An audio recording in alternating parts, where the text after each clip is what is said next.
A paz do Senhor, povo de Deus. Já estou com a minha Bíblia aberta aqui no livro de Apocalipse, capítulo de número 2, a partir do versículo 18, que nos diz assim a palavra de Deus. E ao anjo da igreja de Tiatira escreve isto, diz o Filho de Deus, o que tem os olhos como chama de fogo e os pés como latão reluzente. Conheço as tuas obras, o teu amor, o teu serviço, a tua fé, a tua paciência, e que as tuas últimas obras são mais do que as primeiras. Estamos num estudo aí, numa sequência, pregando sobre as 7 cartas da igreja da Ásia, do livro de Apocalipse. E aqui nós estamos chegando na igreja de Tiatira. A cidade de Tiatira, ela eram como que fosse 2 cidades, a cidade alta e a cidade baixa. Uma cidade ficava na montanha e outra nas cercanias ao redor, embaixo. Aqui nós vamos observar que esta cidade de Tiatira era uma cidade em que ela era muito produtora. Ali nós encontramos a própria irmã Lídia, se você ler o livro de Atos, capítulo de número 16, versículo 14, a irmã Lídia era vendedora de púrpura da cidade de Tiatira. Então esta cidade era uma cidade em que as confecções, muitas roupas, tapete, ela é especializada nessa área aí. Então era uma cidade de pessoas que eram muitos trabalhadores.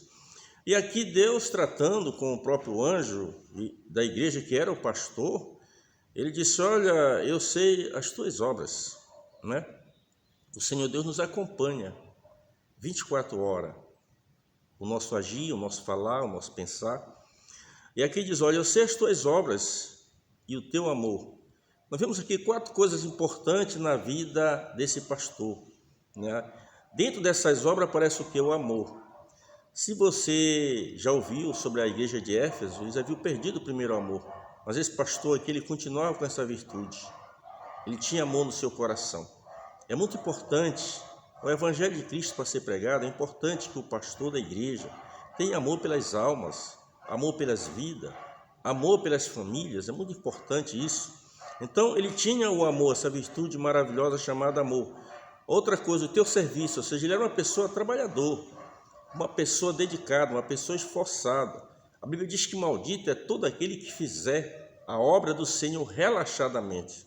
Mas esse pastor aqui, ele era um pastor trabalhador, envolvido diretamente com o reino de Deus. A terceira coisa que não faltava na vida desse pastor era a fé. A tua fé, o Senhor tem observado dentro dessas qualidades deles a fé. Era um homem de fé. Vemos nos últimos dias aí a falta de fé na vida de muitos pastores aí, muitos líderes aí. Tem pastores que proíbem até os membros de pegar na mão dos seus irmãos. Isso é falta de fé. Pessoa que tem fé não age dessa forma. Então falta fé na vida de muitos dos pastores atuais, em que precisava aprender com esse aqui sobre o quesito de fé. Outra qualidade que ele tinha importante, paciência. Esse homem era um pastor paciente, ele tinha paciência com as almas, com as vidas, com as pessoas. Hoje em dia já não tem mais, os pastores, a maioria não tem paciência. E é muito importante termos paciência, principalmente com os novos convertidos, para discipular eles, a paciência para treinar, para preparar eles. Ninguém nasce feito, ninguém nasce sabendo, a gente vai aprendendo. As pessoas vêm do mundo com a vida marcada, por tantas desilusões, tanto fracasso. Entrega a sua vida a Cristo, então ele precisa de um pastor que seja paciente com ele. E aqui a gente observa que o Senhor Jesus continuou falando através do Espírito Santo, a pessoa de João, que as tuas últimas obras são mais do que as primeiras. Interessante, realmente quando a gente aceita a Cristo, a gente se dedica, não falta um culto, não falta uma consagração, não falta uma escola, está sempre envolvido com o reino de Deus. Os anos vão passando, a gente vai meio que se desgastando, o amor vai esfriando, a gente vai meio que relaxando. Mas esse pastor aqui não. A Bíblia diz que as últimas obras deles eram melhor que a primeira. Salomão diz lá no livro de Eclesiastes que melhor é o fim das coisas do que o começo delas. Então a gente observa que o fim aqui, ele estava melhor do que no começo. Isso é uma lição muito maravilhosa. Agora, depois dessas 4 qualidades que o Senhor vem acompanhando esse pastor, ele fala aqui no versículo 20, mas tenho contra ti o toleras que Jezabel, mulher que se diz profetiza, ensine e engane os meus servos, para que se prostitui como dos sacrifícios da idolatria. Você observa aqui a advertência que Deus dá a esse pastor, porque havia uma mulher ali, profetiza, que profetizava, porque a igreja, nós temos a Bíblia Sagrada como a nossa única regra de fé. A igreja ela não pode ser dirigida por profecias humanas. A igreja ela é dirigida pela palavra de Deus. Mas esta mulher aqui, ela era uma profetisa que inclusive aqui aparece como ensinando as doutrinas de Jezabel. Se você voltar para o livro de 1 Reis, capítulo 16, do versículo 31 em diante, você vai observar, né, que Acabe, filho de Onri, né, reinou no terceiro ano do reinado de Asa, rei de Judá. A Bíblia diz que Acabe fez o que era mal aos olhos do Senhor, como se não somente andasse pelos pecados de Jeroboão, filho de Nebate, tomou por mulher a Jezabel, filha de Etibaal, rei dos Sidônios. E a Bíblia diz que ele foi ali, adorou, levantou um poste ídolo. Ali é Jezabel. Se você ler mais adiante, o capítulo 19 do livro de 1 Reis, você vai ver o que esta mulher fez. Ela infiltrou a idolatria no reino norte. Então, te observa o prejuízo que é. E esta mulher aqui, ela se apresentava como uma profetisa. Nós estamos aqui nesta última hora, precisamos que Deus levante mulheres com o ministério profético. Eu nunca tive uma mulher pastora, mas se tiver, certamente, eu vou tratar com o mesmo respeito que eu trato o meu pastor. Porque a Bíblia ela reprova qualquer tipo de ensino machista ou feminista. A Bíblia ela é do centro. Nós somos do centro, pregamos o Evangelho. O pilar deste Evangelho é Jesus Cristo. A base desse Evangelho é Jesus Cristo. Então, aqui, esta mulher ela estava influenciando as pessoas, ensinando heresias no meio do povo. Então aqui a gente observa que essa mulher, ela fazia isso por quê? Porque o pastor tolerava, o pastor aceitava. Não sabemos se esta mulher, ela era esposa desse pastor, ou se era apenas uma mulher de muita influência nessa igreja. Mas esta mulher, ela estava infiltrando e esse pastor estava concordando, estava andando de mão dada com os ensinamentos desta mulher, infiltrando heresia no meio do povo. Se nós voltarmos lá para o livro do Evangelho de Mateus, no capítulo 13, vamos observar ali, quando Jesus fala da parábola, daquelas parábolas, e ele menciona sobre a parábola do fermento. Ele disse que o reino do céu será semelhante a uma mulher que pegou 3 medidas de fermento. Você observa aqui, quando se refere a esta mulher aqui, e se refere à parábola do fermento, o fermento ele é símbolo do pecado. O que Jesus está querendo dizer naquela parábola é que mais adiante alguém ia se infiltrar no meio da igreja, era uma mulher, para introduzir os falsos ensinamentos, as heresias, que justamente é o fermento, que vem para contaminar o verdadeiro ensino. Nós estamos vivendo nos últimos dias da igreja do Senhor, em que muitas igrejas já não pregam mais doutrina. O amado irmão Paulo ele disse que nos últimos dias os homens sentiriam como um comichão nos seus ouvidos, para não ouvir mais a sã doutrina. As pessoas não querem mais ouvir a sã doutrina. É louvores e mais louvores. Eu amo os louvores, eu gosto dos louvores. Os louvores, inclusive, vão continuar. A pregação vai cessar, mas os louvores vão continuar. Mas a palavra de Deus ela tem que ser pregada, porque a palavra de Deus ela é a semente que é lançada no nosso coração para a gente dar fruto. Então aqui a gente observa que esta mulher, ela estava trazendo ensino. Vamos ver aqui o versículo 21, diz assim: e dê-lhe tempo para que se arrependesse da sua prostituição, e não se arrependeu. Eis que porei numa cama sobre os que adulteram com ela, e virá grande tribulação, se não se arrependeres das suas obras. Esta mulher ela está começando a influenciar e causando um grande estrago no meio do povo de Deus, disseminando falsos ensinamentos, aqueles ensinamentos baseados no mesmo ensino de Jezabel. Naquela época era muito comum as pessoas não vendiam as suas carnes, então às vezes levavam para vender nos templos ali. Mas muitas dessas carnes, muitas vezes, era carne sacrificada aos ídolos. Se você já estudou ali no livro de Atos, capítulo 15, onde fala das 4 doutrinas básicas do cristianismo, você vai observar que a Bíblia condena essa prática. Então, ele levava as carnes para vender. E aqui a gente observa esta prática. E diz assim o versículo 23, e ferirei de morte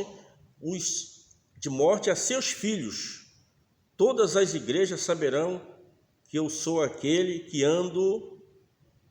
que sondo a mente e os corações, e darei a cada um de vós segundo as vossas obras. Quando fala aqui sobre filhos, está se referindo àquelas pessoas que eram seguidores dela, aquelas pessoas que estavam aderindo a esses ensinamentos dessa Jezabel. Então esse pastor, ele tinha muitas qualidades. Era um pastor amoroso, era um pastor trabalhador, era um pastor paciente, era um pastor que tinha fé. Mas todas essas virtudes agora, elas desaparecem. Por quê? Porque ele deixou que Jezabel começasse a influenciar essa igreja. Eu conheço pastores que perderam campo, perderam igrejas, porque as esposas mandavam mais do que ele na igreja. A esposa, ela é a adjuntora, ela tem que estar do lado do homem para ajudar e auxiliar. Como eu falei no início, eu não teria dificuldade nenhuma se uma irmã pastoreasse uma igreja e eu fosse membro dessa igreja, eu não teria nenhuma dificuldade disso. Porque se Deus tinha colocado essa irmã, ou colocou essa irmã, é porque Ele a capacitou ela, Ele instrumentalizou ela para esse trabalho. Mas a irmã, que o marido dela que foi chamado por Deus para ser pastor, e ela quer pastorear a igreja no lugar do seu marido, aí é complicado. Aí o reino de Deus passa a ter esse tipo de problema que esse pastor teve, quando deixou já que mulheres mandassem na igreja.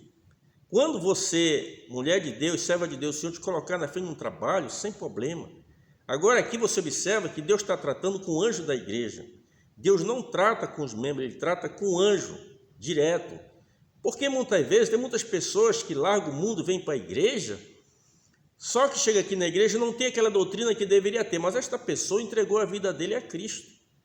Quem vai responder pelos falsos ensinamentos é o pastor, não é aquela ovelha, porque aquela ovelha está ali, e Deus certamente vai salvar esta vida, mas nós precisamos orar pelos pastores. Na sequência, diz assim, mas eu vos digo que aos restantes que estão em Tiatira, e todos quantos não têm esta doutrina, não conheceram, como dizem, as profundezas de Satanás, que outra carga vos não porei. A gente observa aqui as profundezas de Satanás. Por que aparece essa linguagem de profundeza? Porque os ensinamentos de Jezabel, ele vinha das profundezas de Satanás, do próprio inferno. Ensinamentos de demônios. Nós temos 3 tipos de doutrina: doutrina do homem, doutrina de Deus e doutrina de demônios. A doutrina de demônios, elas são projetadas do inferno. Então aqui vem das profundezas de Satanás. A gente observa aqui a situação em que essa igreja se encontrar. O versículo 25 diz assim: mas o que tende, retende até que eu vá. Ao que vencer e guardar até o fim, as minhas obras eu lhe darei poder sobre as nações. Promessa de Deus aos que vencer. Porque naquela igreja tinha muitos irmãos ali fiéis a Deus. Tinha muitos irmãos ali que ignoravam a doutrina de Jezabel. Esse irmão estava corretamente, estava agindo de conforme os propósitos divinos, conforme os propósitos de Deus. E nós observamos aqui a importância do líder da igreja, do pastor da igreja, ter o zelo pela igreja, assumir a sua posição. Tem pastor que pastoreia a igreja, mas não doutrina. Nas noites de doutrina, passa o microfone para outro. Eu não sou contra, é você dividir, ter um visitante, é escalar um obreiro para ir treinando ele a trazer uma mensagem doutrinária.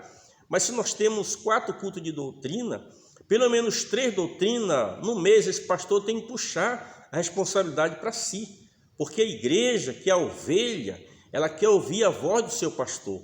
É importante o pastor assumir a sua posição, se colocar no dia do culto de doutrina e trazer o ensinamento que a igreja precisa. Deus fala em Deuteronômio lá, goteja a minha doutrina. Então tem que gotejar, tem que destilar como orvalho. Está lá em Deuteronômio 32, sobre a doutrina de Deus. Doutrina é o ensinamento genuíno da palavra de Deus, do evangelho de Jesus Cristo, um evangelho sem mistura. E nós temos esse compromisso com a verdade. Que Deus em Cristo nos abençoe, hoje e sempre. Amém.